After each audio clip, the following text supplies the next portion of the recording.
Time to fly, time to fly. Never give up, we won't retreat. The ones who stand up. Hello friends, and welcome again to another Street Fighter Duel video. Okay, legends, welcome back to the channel for another video, this time for a tier list for the tanks. Now, I know in this list you'll be a little bit confused, but I will explain everything point by point to show you what is going on. And this is by my experience personally with every single character maxed out at their maximum potential. And some of the characters are not tanks, but used as tanks. They're pseudo tanks, but they do better jobs than tanks. Just like Bison, we know Bison and Overlord Bison, they do the tanking role better than tanks. We'll be talking about that. And some tanks are better than other tanks. Some tanks are better than most heavy invested tanks. I'll be talking about that and explaining why is that and how we can go about it. Right now in the game, as for tanks, specifically tanks, not pseudo tanks or a role of a tank, which is normal tanks, Michelangelo took it by storm. He's one unkillable unit in the game. If you go with his stacks, if he gets attacked, he gets breakdance. If he attacks, he gets breakdance passively and when you use his skills, which is absolutely fantastic. And he's one of the units that is hard to kill. Even with Visconti Vega. Visconti Vega goes and does damage to him. He drops below some certain HP, he uses his breakdance, full HP again, and we have him all go around accumulating breakdance again. So even bypassing immunities, sometimes if you don't get him to that threshold that you can eliminate him and execute him, he could survive for the end of the battle. And we're seeing him on more comps, especially with Overlord Bison, and the most common team, which is the double Bisons, and with him, which is absolutely unbelievable. Yes, he works with one copy. Now, if you get him to double S and get him to plus 20, there's where he shines because he will accumulate more stacks from the start of the game or the battle, so you can keep him alive. Now, another tank, which is a special summon character as well, not a collab, which is Gouken. Gouken is absolutely amazing with his capability, but you need to pay attention for something, that he survives with his own self and he makes 2 units on your lineup survive. It doesn't matter who are these 2 units. So if you're in mid of your rotation and your tag position jumps in, and it will take fatal damage, he can give that tag position the shields and it will survive, but one of the other units will not have this mechanism or this luxury because he will save only 2. So pay attention on your main lineup. When you do your combos, the tag position does not drop and you can survive with him and the 2 other units on your main lineup. Then the tag position can drop later and go back to the tag position and stay safe, because it's the most safest unit on the lineup, except if you have another units that can drop the tag position into the game, which is perfectly fine. Another contestant for Gouken, as for me, as free-to-play and other free-to-play and low spenders that do not want to go and summon for Gouken because he's an expensive unit. And when his event dropped, we didn't have free copies of him. So we got him from 0. So you need to go and summon for him to get him. I summoned for him for 1 copy to use him in many aspects, and 1 copy also helps. But for Abel, Suit Abel dropped to the game as one of the best units in the game as for tanks. He gives you passively the shields. He does also his passive, which gives you the tornado, heals the entire team and gives them shields. So he regenerates shields without you pressing him. And with pressing him with his super, his C1 or his C2, he generates shields for himself and the entire team. Absolutely fantastic unit. His passive is one of the best passives in the game. He gets attacked, he gives shields to everybody. Everybody gets attacked, everybody gets shields. Absolutely great unit. For survivability, healing, and for the shielding aspect, his shields is like normal Abel, which will allow you to block an entire hit. It doesn't matter how much it is. Now, the other good tank after that, and it was before him, it was Abel. Abel absolutely great, but his shields goes for 5 seconds, while Suit Abel shields go for 8 seconds. This is why Suit Abel is much reliable and much better than him. Still, one of the best tanks in the game, especially his assist, and when you put him on your main lineup. Now, these tanks, these 4 of them, you can put them on your main lineup on your 4 teams or 5 teams in story mode, and you will have no issues. Now, with other units, which is Bison and Overlord Bison, I will not talk too much about them. You can't kill them unless Bison you go beyond immunities, but Overlord Bison, it doesn't matter. You need to kill the entire team. Yes, we still have the bug. If he gets stunned, he can die mid-stun, which you need to be careful about that. That's the only thing. It's a bug. They need to fix it because in the coding, if you know the coding, there's something when you type is there if and they put the code if, and there's else and then you put the code. If they put else, he's stunned, he does not die. They need just to add 1 line of coding and it will work perfectly. But anyway, it's not that easy that I'm making it sound, but it's that easy to work for a developer if they can make that. So these are 6 units that can tank for you on 6 lineups.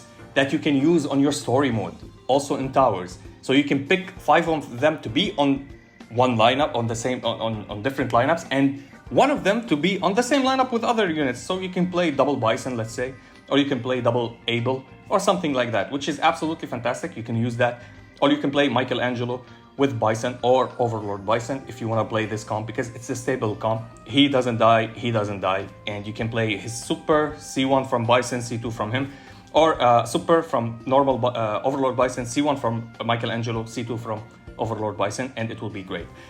Now, let's go to the S category, and with Rich Honda. Yes, Rich Honda, because of the shielding, because of his passives, he regenerates a lot of, and his defense is super high. He regenerates a lot of defensive capabilities, and he regenerates shields for himself and the team with his C2 and his super with the life link. Absolutely great damage dealer. He's the best damage dealer as a tank in the game right now. Absolutely crazy. He will help you out in many things. He's needed for bossing, needed for stages, needed for PvP, needed everywhere. He's one of the best tanks in the game. Probably, in my opinion, he's the best tank.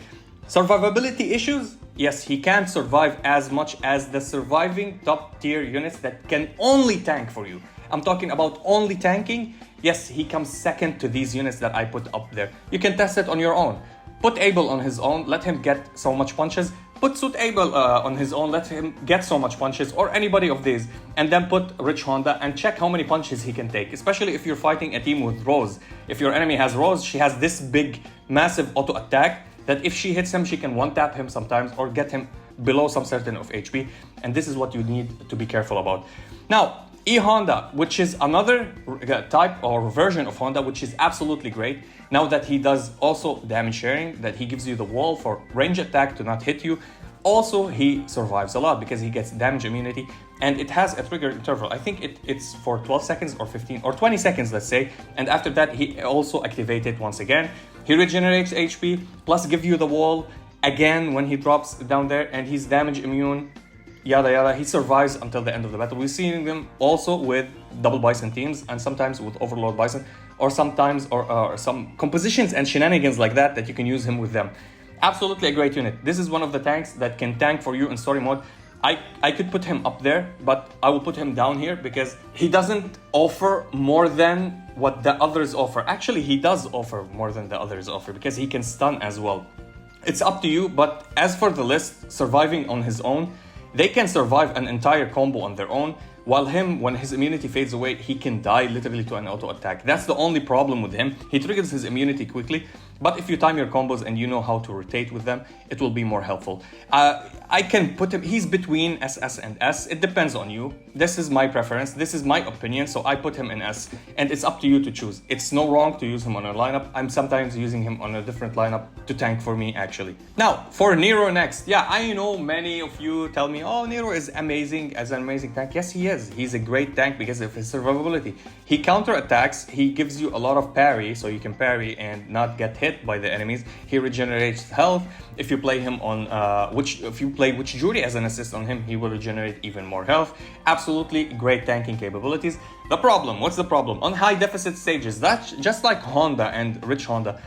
One hit can drop him very low on HP, sometimes kill him. So you need to pay attention for that. These other units, because of their shields, because of their stacks that they have, because of their immunities, that they can't go below some certain HP or can't die, they survive even the hardest blows.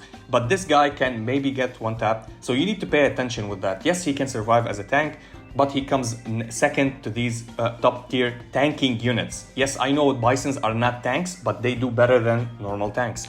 Now Sagat, also another unit. Now he's not a tank, he's a pseudo tank, so you need to play him with a lineup that he will be in the front of everybody else, so he would survive a little bit.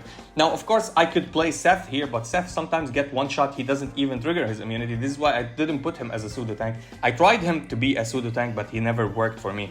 So this is why Sagat is great, because he triggers his Emperor 2 or 3 times, which is absolutely fantastic for a unit to tank, which is not a tank. He's a damage dealer, stunner, a big survivability unit, and he buffs you with your accuracy, which is absolutely great for our lineup.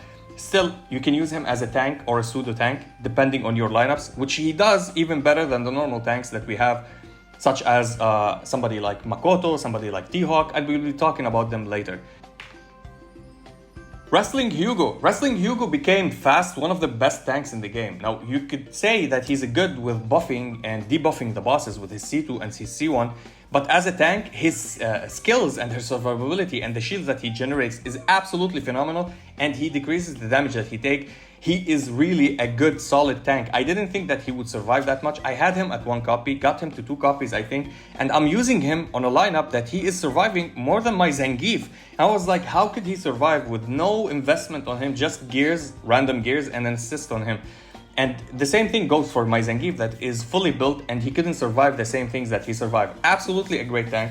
He's very good. Yes, it's a hard investment. Yes, I wouldn't recommend anybody to build him. I would recommend you to build these top units to use, maybe Rich Honda for bossing as well, and use him for his C1. You can use him as well if you want him with 1 copy. But as for a tank, if you build him, he's not a bad tank. He's actually one of the top tanks in the game. Now for Zangief, I'm biased. I would put Zangief every single day in the double S category. You know that.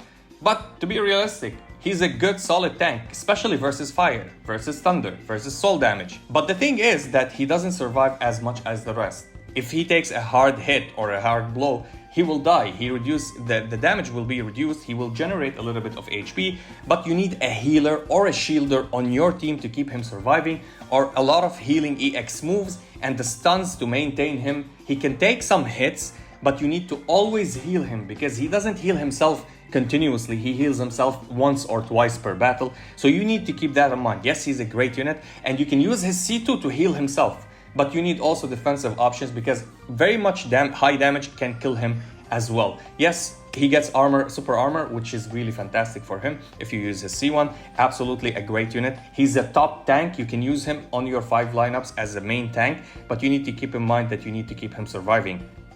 Psycho Dan, also the same as the normal Zangief. He's also great. He taunts and he gets the immunities. He gives you the buffs himself and the entire team with defensive buffs and offensive buffs. He dragged the tag position. He gets himself super armor as well. He can't be knocked down. Absolutely great tank. Survivability issues, same as Zangief. He has the survivability issues. You need to heal him. He increases the recovery rate sometimes with the buffs that he gets. You need to keep him alive. You need to maintain him. He does survive a little bit. Not as much as Zangief, but almost the same, but still he comes second to Zangief. Yet a great tank in the game. We're using him more for his buffs and for bossing capabilities, and also for survivability because he buffs the entire team with resistance, which is good. Same as Zangief, but he doesn't just passively for fire, for thunder, and for sword damage, but for everybody else. He gives you the defensive buff in general against everything else. Now, yes, Fashion Blanca. Fashion Blanca is not a tank. We're using him as a carry, as a damage dealer. But he's a great tank. Why? Because of the shields that he gives himself. Plus, he gives the other teammates Wildfire, which will allow them to make more damages. And yes, he can be a main liner as a main tank on the lineup to tank some damages. I play him sometimes with my lineups as the main tank, and I start with him and delay the entire fight. He can take a little bit of attacks and give himself the shields, but he's not a consistent tank.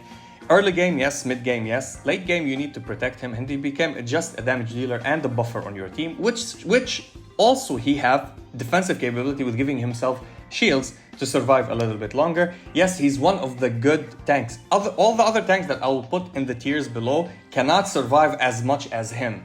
He can survive even more, but yet his importance does not drop to their level.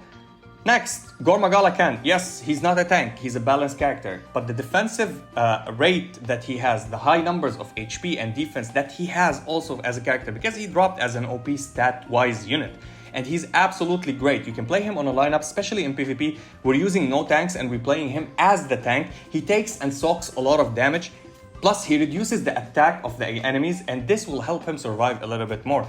Yet he's not the perfect tank. Yes, he dies with one tap. He can't survive a lot and he needs a lot of healing. He can't do the job of any unit from A rank to SS rank. Yet in PvP, specifically strictly, you can play him on the lineup because he reduces the attack of the enemies, and the enemies on PvP are almost the same level as you, so he doesn't die that easy. Balrog. Balrog actually is a decent tank for a unit that is not a tank. Also, he's a balanced character, but he does the role of a tank.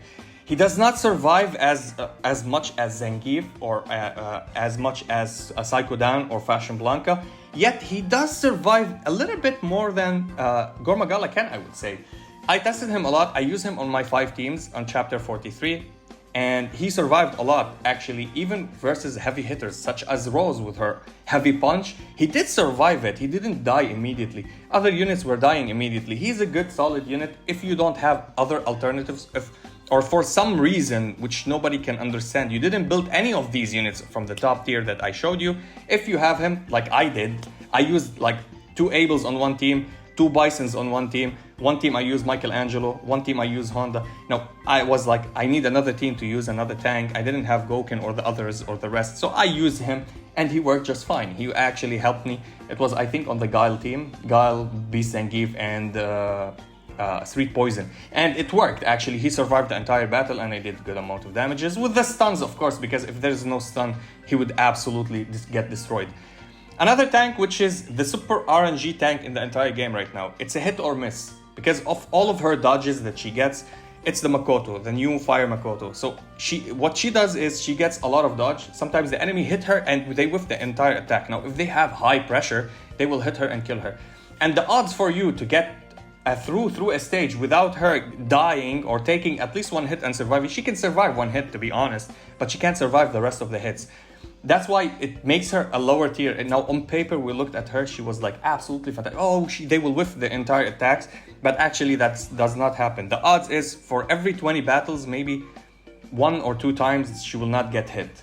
And she will dodge or evade the attacks, and that's it. That's what makes her a little bit less. But yes, she reduces the damage, she survives a little bit better than the tanks that I will put in the C rank. And we have Hugo. The Fire Hugo, what makes him good actually is the amount of consumption of the potatoes that he does and keeps healing himself. But the downfall, and this is what I use, sometimes we use tanks to not use them at all. We just put them on the main lineup, just tank for us, soak damage. The 3 other units will do the rest. They will carry us. Him, without pressing him, he will not eat the potatoes. He will not regenerate more potatoes, will not consume potatoes, so he will not heal himself, give shields to himself, and survive a little bit more. That's the only downside of him, that you need to use him. Yes, he is good. He's actually decent for starter, but in the Fire Tower, actually, I would prefer playing him than playing Makoto for RNG, and he would survive actually and give potatoes. Other than that, I can never use him on any lineup on my main lineups or PvP or anything else. Now, for other tanks, Makoto cannot survive with anything. She can't take a hit. Literally, she can't take a hit. I know she's agility, she have a lot of dodge, yet she can't take a hit. The only good thing about her with her C2 is that she can interrupt. And something else, this is the only thing that makes her a little bit decent, which she can be used to interrupt on stages. Plus, her assist is absolutely crazy. Her assist is super good. It gives you defensive buff and it gives you attacking buff. Actually, one of the good assists in the game. DJ, I would prefer to play DJ instead of playing Makoto, me personally, because he have his own built-in shield, which will reflect a little bit of damage. Yes, he doesn't work with buffing the shields. It does on paper sound like it's crazy, but it does not. We maxed him out to plus 30, and it was the worst thing that we did. So he's not that survivable. Even with his shields, he can take 1 hit and then he will die. You can't do anything. You need to regenerate by health or stuff like that. I would prefer to play any other tank. It would be better. But for the fire aspect, I would play Hugo first. I would play him second to her, but Makoto, I will play her third. Yes, she's better than both of them, but for me as a free-to-play player that I encounter a lot of manual plays, I would prefer to play Hugo more than them. T-Hawk, the only tank in the game that is not a tank. The only tank in game that cannot tank, for the love of God. He can't do anything. This tank is ridiculous. 1 hit, he dies. That's it. You can't... I tried to make him... I tried him on teams that my A-rank tanks survived 1 hit. He couldn't survive it at maximum potential. For what reason, I don't know. I think his defense is broken.